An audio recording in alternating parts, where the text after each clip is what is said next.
I am Jason Abraham, the Shadow Teacher 33. And a theme I've been talking about on this channel recently is this theme of getting knocked down and then standing back up again. As Carl Jung says, for a tree's branches to reach heaven, its roots must grow to hell.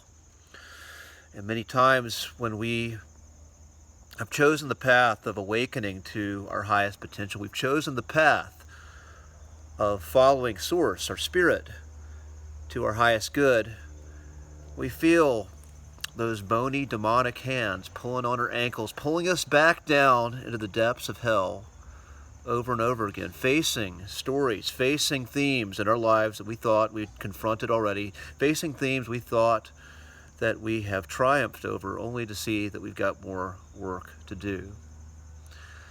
And some people get discouraged by this. Some people can fall back into distraction and addiction and say, you know, I've done my work and this shit keeps showing up again. I can't do this again. I can't keep getting back up. Just give me the blue pill and that nice juicy steak that I know is not real, but is just going to taste so good at this time. Some people take that blue pill route. But those of you who are truly devoted are able to accept that this is part of the process. This is part of the ascension process. This is part of the awakening process. Our work is never fully done while we're in this physical body. And when we have these triggers, when we have these moments where we feel those hot fires of hell scorching our skin, melting our flesh off of our bones, we know we got to sit in that fire no matter how uncomfortable it is, and just allow whatever needs to melt away to do so. Allow the tears of grief to come out of us. We need to face whatever we maybe have been ashamed of that has still been lurking in the shadows, that's still been driving our behavior, driving our consciousness. And just those last traces of shame are just getting a little bit more light on them. And we have to be willing to look at them. Look at these negative feelings, these programs of living from the false self, living from the ego. Be willing to look at them and experiencing them. And this is true courage to do this, because it's not pleasant, it's not fun.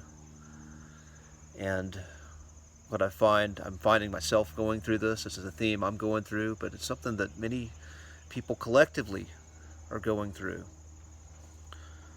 People who felt like they were waking up in 2020, but many have just simply attached to another pendulum or another egregore.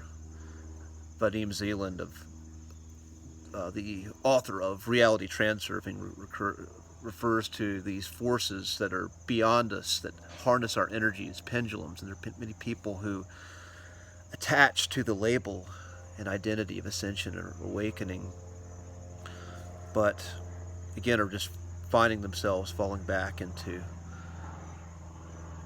old patterns and pain and suffering. And when you realize no one is coming to save you, and no matter what external theme you attach to it, eventually you're going to face the suffering you haven't dealt with. It's those, again, who are willing to do that work are those that are going to get the gift of the elixir of life, because this is the alchemical process. Refining your substance, refining your being, and refinement is a process. It's not a one and done. It's an over and over again process. And each time we go into those fires of hell, the steel that's crafted that comes out is that much shinier, that much more brilliant. And that steel is the glimpse of light and shimmer of our true self, our soul. We get more of that light to come through if we're willing to do this very difficult work, very difficult, unpleasant work. So those of you who are finding yourself falling back into the fires of hell, back into the experience of suffering from narratives, from themes of the false self that don't seem to go away, those of you who keep going back and keep confronting these themes with courage, I salute you. You're doing the work, you're doing what your soul is calling you to do. And as you heal yourself, you heal the world. Just remember that. Because you become a blessing when you are no longer driven by traumas, by false narratives, by the fickle drives of a fragile ego. Be well. I'll see you on the other side.